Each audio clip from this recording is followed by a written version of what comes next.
Girard Realty Show. It's Damian Girard, your host. We're here every Sunday at 3 o'clock on the Big 550, and that was a great conversation we had with Mike. But now we're going to get back to our old buddy, Mr. Wes Villhard from Housemaster Home Inspections. Wes, how are you today? I'm doing great, Damian. Thanks for having me back on the show. It is always a pleasure. You know, people just, I think until they get into the real estate transaction, there's confusion about, you know, there's so many steps of the process. Every transaction has just a zillion things that have to get done. Paperwork, inspections, municipal inspections, roof inspections, radon, all that kind of stuff. And we just really appreciate the way that we can count on you and Housemaster to not just get it done, but to get it done in a way that is easy for the buyers to understand, that you know, you provide a report that basically spells out all of the findings, good and bad, that you see in a house, and also just the way that you take care of the Girard Realty Group clients and customers who are buying those properties,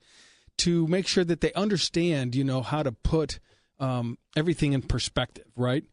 So every house has issues. There's no such thing as perfect. True. We've even had you help our clients buying brand new houses over the last few years, where you go in because there's, you know, even a big builder, a national builder, you know, they're great people. They build a good product, but sometimes they don't, you know, finish everything and might leave something off. You know, whatever it is, somebody needs to go in third party and give an idea about what needs to be finished to make that house as close to perfect as it can be, right? Absolutely. So I asked you to come back today because we're kind of moving into the spring season is about half over, and pretty soon we're going to be talking about summertime. And as we know, there are a number of maintenance things that need to get done to a house. And what we really want to do is help our listeners, if they're thinking about being in the house forever, they need to do these things. If they're thinking about selling their house, they need to do these things. And if they're thinking about, and Alfonso, you can back me up because that's what you do, is always back me up on the show. You're my backup guy.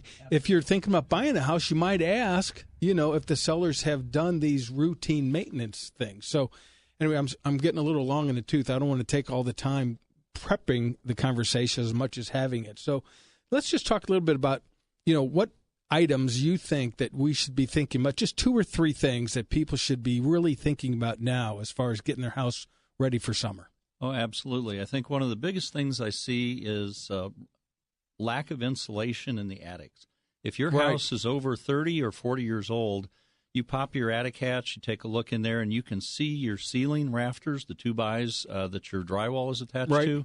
You do not have enough insulation. Because it compresses over time. I mean, well, it does, and builders, 20, 30 years ago did not put in as much insulation as what's required today. Today, we're looking for 8 to 12 inches of insulation to be energy efficient. Homes that are 30 or 40 years old may only have 2 or 3 or 4 inches of insulation, way under current requirements, and you'll spend a ton of money on heating and cooling if you have inadequate insulation. You know what's funny about that, and anybody welcome to chime in a little bit. To me, I always think about insulation in the wintertime, right? So I'm trying to, save money on heating costs. But I don't know if am I different? I mean, do other people think more about insulation as a summertime AC function? Well, if you only have 2 or 3 inches of insulation, if your house is 40 years old, I almost bet you that's how much insulation you've got in your attic. That attic is 150 degrees in the summertime, and it radiates the heat down into your house and makes your air conditioner run constantly. Your electric meter is spinning around like a top. Yeah, so even though heat rises, it's going to go up there. It's still going to have a major impact, I suppose, on what's happening below that in that open space, the void where you actually live, right? That's right. And most attics, normal attic size, will cost between $500 and $1,000 to insulate, and that money will pay back in about 6 months to a year. Which is a pretty good payback when you're talking about real estate investments of any kind. Absolutely. So there are different ways to put new insulation in. I mean, you can go to Home Depot and buy a roll and stick it in yourself. I hope you have very long gloves that are... the fiberglass will stick around. In the summertime, that's best job to hire somebody to do that. Exactly. That's a difficult job. It's a sticky thing. I've done it, and it is not fun. You can have insulation blown in, right? Mm-hmm. So do you have a recommendation? Is one better, or is there another way to do it other than just roll or blow in? I think either works very well. The most that I see is the blown-in insulation because it's cheaper, it's quicker. If you buy the insulation from Home Depot or Lowe's, they'll give you the machine to rent for a day, and you can do it yourself. But, again, if you have any trouble climbing ladders or you don't want to be in a 150-degree attic, which I don't recommend, just hire a contractor to do it, and he'll know exactly what to do. And basically they drive up, park in your driveway, they take a big hose, right, and they have the insulation in the truck, and they're literally just blowing it into, but fill in the voids as much as possible in your attic space, right? Absolutely. It's quick and easy, usually an hour or two, and the insulating contractor's finished and gone. And, again, you start making that immediate payback, 100% return. Yeah, that's great. I mean, if you can recover the cost of anything as far as, making your house more efficient, if you can recover that cost in 6 months, I mean, some things like solar is a great concept, but the price is so high. It might take 15 or 20 years to pay back. Exactly. Yeah. So insulation is a completely different deal. Sure. What else are we looking for? And we're talking about insulation to keep your house cool in the summertime. Obviously, HVAC, which is heating, ventilating, and air conditioning, is going to be a major part of what's going on for the summer. So what do we need to do or know now to get our air conditioners ready for the summertime? Sure, a couple of things.